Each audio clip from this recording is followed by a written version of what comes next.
Gostaria de agradecer ao amável convite feito pelo Instituto Brasileiro de Ciências Criminais para trazer, numa mesa tão seleta, com o padre Valdir, com o Mohamed e com o Luiz Francisco, trazer algumas reflexões sobre a pena de morte à luz do protestantismo, à luz do Evangelho segundo a ótica protestante.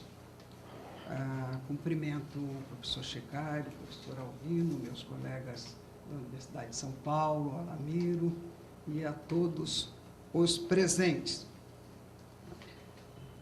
É necessário dar uma visão sobre a pena de morte e a sua evolução, pelo menos a partir da Alta Idade Média, para concluir, e tenho por certa essa conclusão, que a repressão penal e a pena de morte, a religião e o Estado caminham juntos como forma de solução dos conflitos, como forma de manutenção da unidade, seja da Igreja, da unidade, seja do Estado.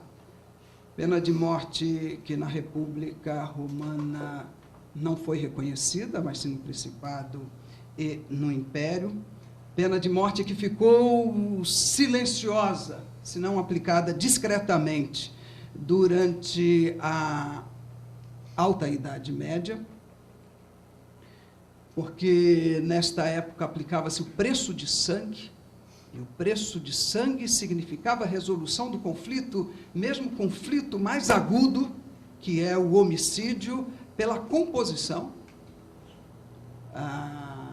entre familiares da vítima e o agressor. Pena de morte, no entanto, que veio a ser resgatada a partir de do ano 300, e a partir do Édito de Milão, ainda que conhecido como Édito da Tolerância, em que Constantino abole a perseguição aos cristãos e adere ao cristianismo depois de uma visão surpreendente, ele que tinha a formação grega e cultuava Deus grego, mas numa revelação antes de uma guerra ele sonhou com uma cruz e pintou essa cruz no capacete e nas armas de defesa de seu exército, e teve uma vitória surpreendente. Ao estabelecer cristianismo como religião oficial, o que buscou foi uma interação e uma junção entre igreja e Estado, de tal ordem que o cristianismo passou a aproximar-se como religião oficial, ou passando a ser posteriormente a religião oficial, com o Estado. Ou seja, o Estado sustentava-se na religião cristã, e esta servia-se do Estado para a manutenção do seu corpo. O direito justinianeu, em 462 e 515, retomando os textos romanos, e criando assim uma legislação unificada, teve por objetivo essa unificação do Estado, mas uma unificação também religiosa e uma perseguição a judeus, pagãos e heréticos. Com intervenção de Justiniano nos próprios negócios da Igreja, utilizando a Igreja como sustentáculo do seu império. O fato é que, nesta época, entre 300 e 400, Santo Agostinho já estabelece uma filosofia utilitária, entendendo que a violência pode ser utilizada, sim, para tornar o homem bom. E tornar o homem bom significa combater a heresia, a distância dos princípios das Sagradas Escrituras. Tanto assim que Santo Agostinho teve uma modificação no seu posicionamento ao admitir a violência para pregar os valores bons no seu trabalho contra o donatismo, que era uma seita cismática que pretendia dividir a Igreja Católica por divergências quanto a sacramento e a própria salvação. Dizia ele: antes eu acreditava que não se devesse forçar ninguém a retornar à unidade da Igreja. Acreditava que se devesse retrucar através da discussão e vencer através da razão, porque, de outra maneira, teríamos conosco falsos católicos, em vez de nos defrontar com hereges declarados. Mas esse meu modo de pensar foi abalado, não tanto pelos raciocínios, mas pelos exemplos que foram apresentados. Nem sempre as perseguições são injustas. Os bem-aventurados são aqueles perseguidos por causa da justiça, mas não os perseguidos por causa da injustiça. São Tomás de Aquino vai reestruturar estruturar a própria igreja, e ele afirma peremptoriamente que é verdade que o Senhor diz: não matarás jamais, porém quem se encoleriza com o próprio irmão é passível de condenação. Como isso dá a entender que é proibido matar por raiva, mas não é proibido matar por zelo da justiça. Embora matar um homem que respeita a própria dignidade é algo essencialmente pecaminoso, matar um homem que peca pode ser um bem, como matar um animal, que o homem que peca decai da sua humanidade. Tomando agora textos paulinos, vai São Tomás afirmar que a carne apodrecida deve ser cortada e a ovelha doente deve ser afastada do rebanho, para que não arda, não corrompa, não apodreça e não morra tudo: casa, propriedade, corpo e rebanho. É a introdução do conceito de bem comum, que é um conceito que vai se estender historicamente e será retomado na Renascença, será retomado no Iluminismo, e um conceito que permanece e se estende até hoje. Ou seja, o bem comum como justificador suficiente de toda e qualquer reação estatal. Inclusive em nosso sistema, quando se estabelece em caráter excepcional, no artigo 5º, inciso, se não me engano, 47, que não haverá pena de morte, senão em caso de guerra declarada, agressão externa, e vamos encontrar a pena de morte lá no Código Militar, já não tanto na Lei de Segurança Nacional. Salvo em caso de guerra declarada, não estamos nada mais, nada menos do que a defender ou a possibilitar a pena de morte para o bem comum, que é a unidade nacional. É a manutenção íntegra do corpo político. E guerra a ser declarada em caso de agressão externa pelo presidente da República. Fica em aberto, porém, qual seria o conceito. Aliás, os que tratam de direito internacional e etc., tentam fechar o conceito, mas o que é agressão externa? É somente agressão militar? A agressão externa contra o corpo político poderá ser qualquer outro tipo de agressão, mesmo a não declaração de guerra no sentido de tomar em armas para fazer cair um Estado sob a dominação de outro. Penso que os conceitos conseguem ser manipulados de tal ordem que a ideia de, a não ser para a defesa de agressão externa, essa agressão externa pode tomar outras roupagens, que não a agressão externa proveniente de uma declaração de guerra, guerra com armas, no sentido clássico de guerra.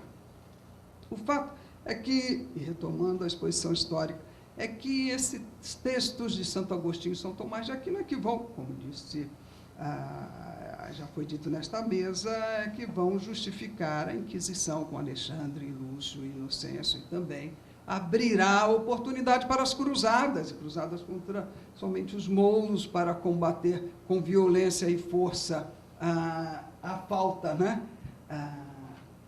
A falta de fé, e convertendo ou pela palavra ou pelas armas. A pena de morte, agora já no tempo da Renascença, ela se mantém íntegra como tal. E as razões de sua defesa quanto ao bem comum se sustentam. Mesmo os textos mais libertários, e aqui eu faço expressa referência ao texto de Cesare Beccaria, são textos que de um lado, combatem a pena de morte, mas, de outro lado, oferecem a ela sustentação. Maquiavel, afirmando em 1513, num contexto de união entre o Papa Leão X e Lourenço de Médici, ele, Maquiavel, estava debaixo das graças de Lourenço de Médici em Florença, que o fim da política é a manutenção do poder e do Estado. E afirma mais, a morte de um bandido faz mal somente a ele, mas o perdão à prisão faz a toda a comunidade. Olha, estamos começando a estrutura da ideia de um Estado consensuado, tendo como pano de fundo um contrato social. E num Estado de consenso em que abrem-se mãos de direitos mínimos. Hobbes, no Leviatã, afirma, a Igreja cristã e o Estado são um só corpo. Portanto, é o despotismo, mesmo o despotismo esclarecido, com a interação e sinergia com a própria Igreja, para a manutenção da ordem, para a dominação. Dominação do homem, dominação do corpo, dominação da vida.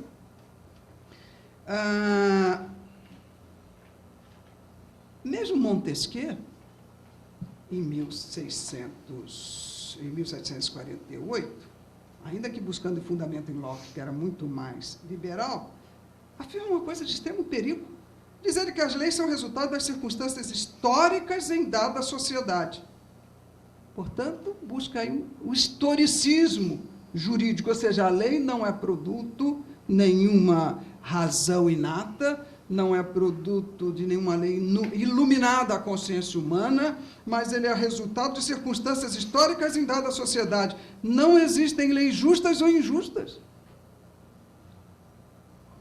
A lei está sintonizada com o espírito da sociedade, do clima, dos costumes, da religião e com a identidade nacional. É uma espécie de chancelar a ordem estabelecida do déspota, não é? Com o princípio da legalidade, no sentido de que a lei posta é a lei boa e é a lei que exprime, ainda que haja previsão da lei de morte, a lei da pena de morte é a lei que exprime a vontade popular. Que na democracia mais avançada nós vamos buscar no consenso.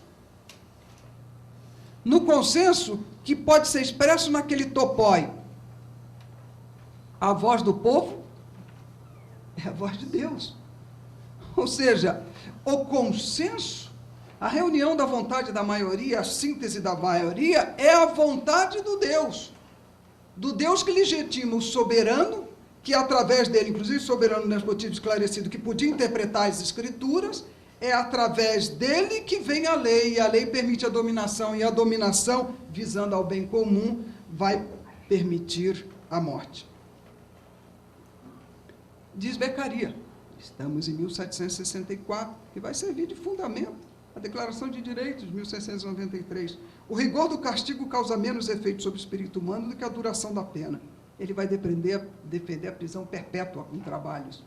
Mas também a prisão, a pena de morte em algumas hipóteses. Afirma ele, a morte de um cidadão só pode ser encarada como necessária por dois motivos. Nos momentos de confusão em que uma nação fica na alternativa de recuperar ou perder sua liberdade, nas épocas de confusão em que as leis são substituídas pela desordem, todo crime é uma desordem. Né? Ou quando o cidadão, embora privado de sua liberdade, pode ainda, por suas relações e seu crédito, atentar contra a segurança pública, podendo sua existência produzir uma revolução perigosa ao governo estabelecido. Continua ele, o rigor do castigo causa menos efeito sobre o espírito humano do que a duração da pena, porque a nossa sensibilidade é mais fácil e mais constantemente afetada por uma impressão ligeira mais frequente do que por um abalo violento mais passageiro. Todo ser sensível está submetido ao império do hábito, e como é esse que ensina o homem a falar, a andar, a satisfazer suas necessidades, é também ele que grava no coração do homem as ideias de moral por impressões repetidas. O espetáculo atroz, mais momentâneo, da morte de um celerado, é para o crime um freio menos poderoso do que o longo e contínuo exemplo de um homem privado de sua liberdade, tornando até certo ponto uma besta de carga, e que repara com trabalhos penosos o dano que causou à sociedade. Ou seja, no fundo o que o Beccaria está dizendo é que a pena de morte, ela é um suplício rápido, momentâneo, e que entra no esquecimento dos membros da comunhão social. enquanto a pena de prisão perpétua ela seria mais supliciante, mais dolorosa, tanto para quem sofre, quanto, no que diz a exemplo, para aqueles que a assistem, porque assistem todos os dias alguém que se torna uma besta de carga.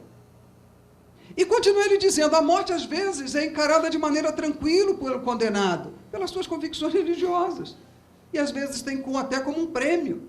E continua ele, a morte pode causar até desassossego social, porque pode causar revolta entre os circunstantes pela injustiça da decisão. O que se vê, na realidade, não é uma defesa a favor da vida contra a pena de morte, em razão da sua crueza e pela violência dela, a ingente dignidade da pessoa humana. Um homem como um valor insubstituível, o homem como um centro de reprodução de valores, um homem como um centro que exerce uma força centrífuga e centrípeta de todos os demais valores. Não é isso.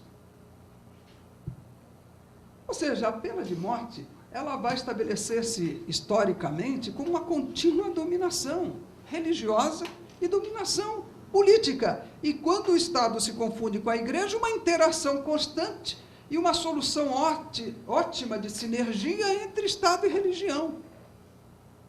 É isto que historicamente acontecerá. Como é na Bíblia? A Bíblia, ela, a juízo dos evangélicos, a juízo dos batistas, a meu juízo em particular, ela pode parecer contraditória com relação à pena de morte. Nós temos um Deus que no Decálogo afirma, não matarás, imperativo absoluto, afirmando assim a inderrogável dignidade da pessoa humana. Mas, por outro lado, temos no próprio Êxodo, capítulos seguintes, afirmações, das palavras de falsidade te afastarás, dando recomendações ao povo hebreu, e não matarás o inocente, sugerindo que poderá matar o culpado, e o justo, porque não justificarei o ímpio. Em Êxodo, em textos anteriores, em Gênesis, em textos anteriores, olho por olho, dente por dente, mão por mão, pé por pé. Êxodo 21, 24. Levítico 24, 20. Quebradura por quebradura. Se alguém tiver desfigurado algum homem, assim se lhe fará. O teu olho não perdoarás vida por vida, olho por olho, dente por dente, mão por mão, pé por pé. Portanto, há um Deus que diz, não matarás, e há um Deus que estabelece a morte como uma solução. Há um Deus que, ao reprovar Caim e Abel, melhor, reprovar Caim pela morte de Abel, afirma que ele será um errante na terra e que ele será como um vagabundo e nada da sua mão prosperará. No entanto, quando Caim diz, Deus fala, quando lavrares a terra não te dará mais força, fugitivo e vagabundo serás na terra. Então diz Caim ao Senhor, é maior a minha maldade que a que possa ser perdoada. Eis que hoje me lanças da face da terra, e da tua face me esconderei, e serei fugitivo e vagabundo na terra. Será que todo aquele que me achar me matará? O Senhor, porém, disse, portanto, qualquer que matar a Caim 7 vezes será castigado. E pôs o Senhor o sinal em Caim, para que não ferisse qualquer que o achasse.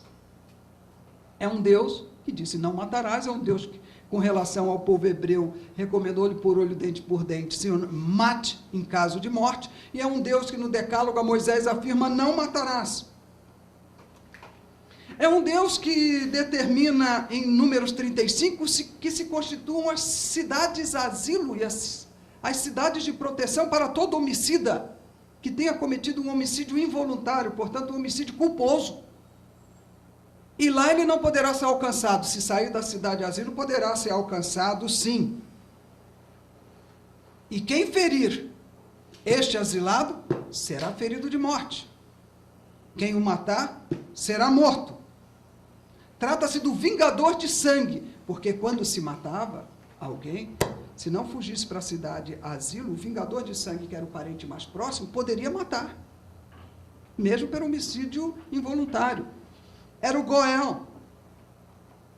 Mas na cidade de proteção não haveria, a não ser quando o julgado fosse condenado pelo povo e houvesse a condenação por homicídio doloso, aí seria executado após a morte do sumo sacerdote. Porque eu sei que o meu Goel vive, o meu Redentor vive, e que por fim se levantará sobre a terra. Quem usa a palavra Goel no original e quem disse essas palavras foi o desesperado Jó, buscando no Senhor o seu Redentor, o seu Goel, que será utilizado em Romanos 12,15. Não vos vingueis a vós mesmos, diz o apóstolo Paulo, amados, mas dai lugar à ira de Deus, porque está escrito, minha é a vingança do Senhor. Há contradição, portanto, no Velho Testamento? Eu não vejo contradição. Eu não vejo contradição porque Deus afirma, não matarás, é decálogo, é imperativo, decálogo, o homem não pode matar. Deus não quer que o homem mate. Esta é a vontade dele. No entanto, na constituição de um povo, constituição praticamente política, né? Constituição de uma nação, são oferecidas regras de conduta, e ao oferecimento dessas regras de conduta é que vem como exceção, e pelo próprio Deus, a voz de autorização, autorização para matar. Então não é o homem que mata sem autorização de Deus, não é uma contradição entre palavras, não matarás, homem, mas sim um Deus que diz, não matem, não matarás. Mas, excepcionalmente, na organização dessa nação, eu permito que a morte seja oferecida em tais circunstâncias. Com essa visão histórica, essa primeira visão do povo de Israel, me leva à conclusão de que, todas as vezes que temos um estado de tendência teocrática, nós temos a pena de morte presente nessa concepção de Estado, nesse recorte de Estado, nesse feitio de Estado. E não foi diferente. Em Genebra, Calvino, e com relação ao protestantismo, mandou matar e matou muita gente. Portanto, essa concepção teológica leva a que se pratique a pena de morte. O que diz o Novo Testamento? O Novo Testamento, já lhes adianto minha posição, é absolutamente contrário à pena de morte, não obstante São Tomás, não obstante Santo Agostinho, não obstante outros pensadores utilizem textos do Novo Testamento para a sustentação da pena de morte. Os textos que sugerem predestinação, por exemplo, Romanos 9, em que fala que, mas homem, quem és tu? A que Deus replica, porventura a coisa formada dirá o que formou, por que me fizeste assim? Ou não tem o oleiro poder sobre o barro para da mesma massa fazer um para a honra e outro para a desonra? Não tem direção no mundo terreno, secular, mas tem uma explicação e um status no mundo espiritual. O que se está falando é de uma predestinação para a salvação. Ainda que nós, batistas, não creamos em predestinação, os presbiterianos de origem mais calvina sim, o texto bíblico está a dizer de predestinação para a salvação, não salvação da carne e do corpo, mas salvação da alma, salvação em Cristo Jesus. Ainda que a mensagem tenha sido dirigida e aplicada a todos, judeus e não judeus e aos gentios, dentro do livre-arbítrio humano, ainda que uma liberdade situada, sitiada, restrita, mas livre-arbítrio ainda assim, nós temos um último instante de decisão quanto à vida eterna. Em 1 Coríntios 5, quando o apóstolo Paulo diz expressamente que devem ser extirpados todos aqueles que se põem como fermento no corpo de Cristo, devem ser eliminados do corpo de Cristo. Agora vos escrevi que não vos associeis com aquele que, dizendo irmão, for devasso, avarento, idólatra, maldicente, beberrão, roubador, com tal ainda nem comais. Esta é a recomendação dele. Ainda que deva ser extirpado do corpo de Cristo, aqui, e da igreja, não do corpo de Cristo, da igreja, Paulo tinha visto uma situação específica da igreja de Corinto que fundaram há 3 anos. Ali havia blasfêmia, ali havia a utilização de falar em línguas sem tradução, ali havia incesto, ali havia bebedeira na ceia. Estavam se afastando da sã doutrina. São estes que estão afastados da sã doutrina que devem ser separados do rebanho, não separados da vida. Não extirpados da vida, da existência, mas separados do rebanho. Aliás, essa verdade paulina vale para qualquer associação, que é o affectio societatis, se não a união espiritual de todos em torno do objetivo comum. Se há uma dissintonia de uma das partes, tem que excluir da sociedade. É isso. Romanos 13,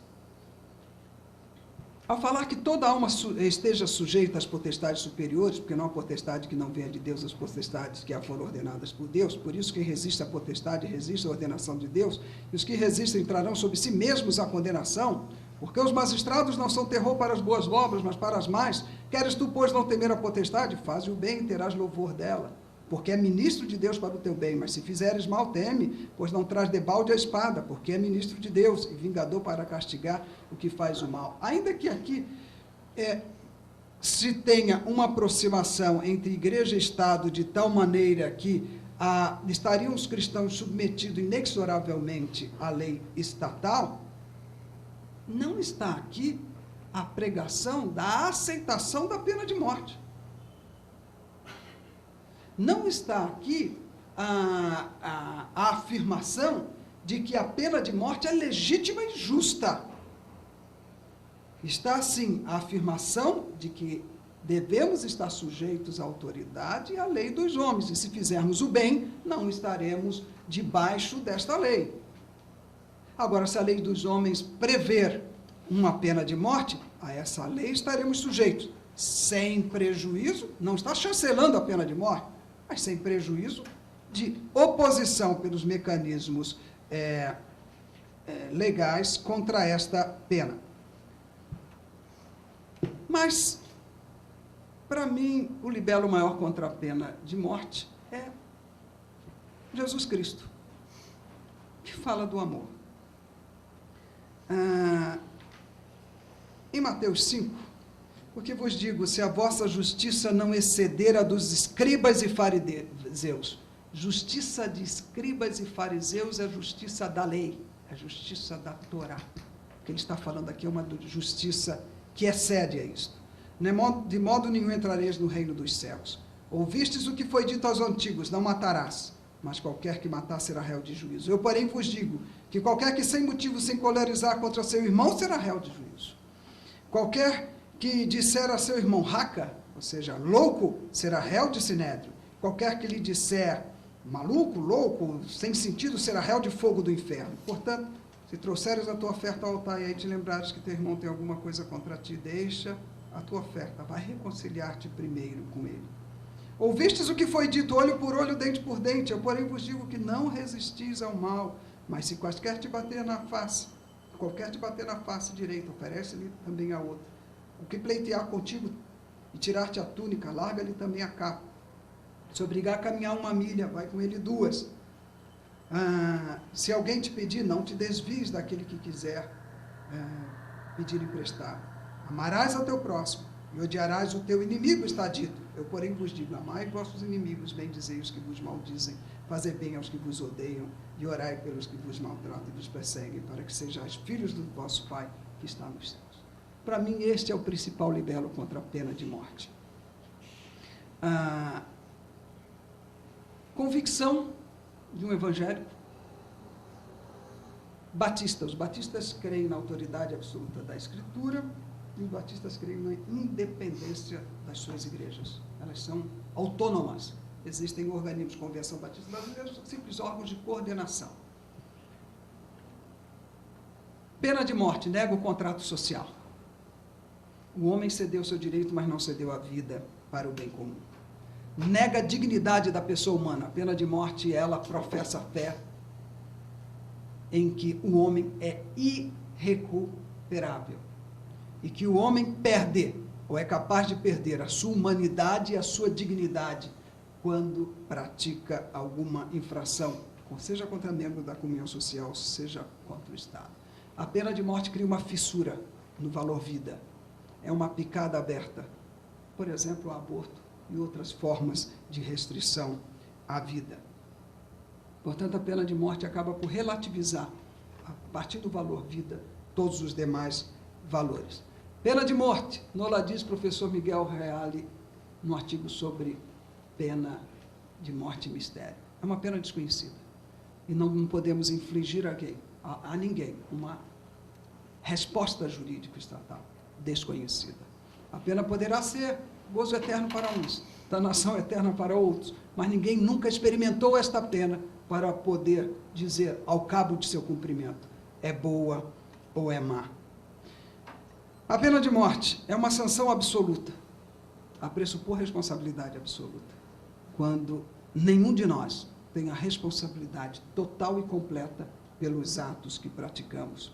É uma sanção não fracionável à culpa individual, porque ela, sendo absoluta, pressupõe responsabilidade absoluta de todos que praticaram um fato que se tem por absoluto. É uma sanção que atinge terceiros definitivamente. É uma sanção irreparável. É uma profissão de fé na incapacidade do homem de arrepender-se e de fazer-se pessoa.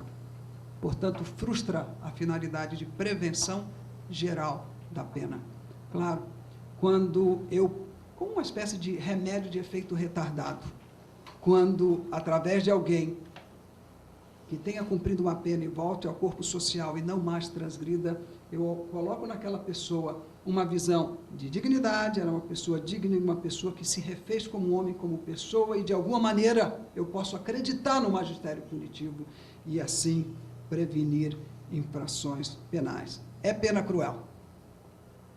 A guilhotina veio como uma grande novidade francesa para tirar a crueza da pena de morte, tirar o suplício, mas ela é cruel. Há alguns dias eu estive sob uma suspeita, eu mesmo depois se desmistificou, de estar com alguma doença grave. Foram 3 dias, eu falo 3 dias em que morri. Tudo perdeu significado, o mundo perdeu colorido. Eu sofri a cada instante, cada perda da minha esposa, dos meus filhos, do meu neto e dos meus netos que eu não vou conhecer. Portanto, a pena de morte disse, ela não é suplício, é suplício sim, porque a pena de morte, desgraçadamente, num Estado democrático e talvez farisaico de direito, tem que ser garantido com todas as garantias.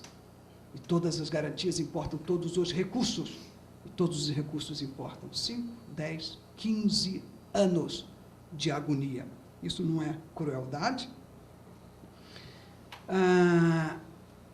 Portanto, esta é a visão evangélica da pena de morte.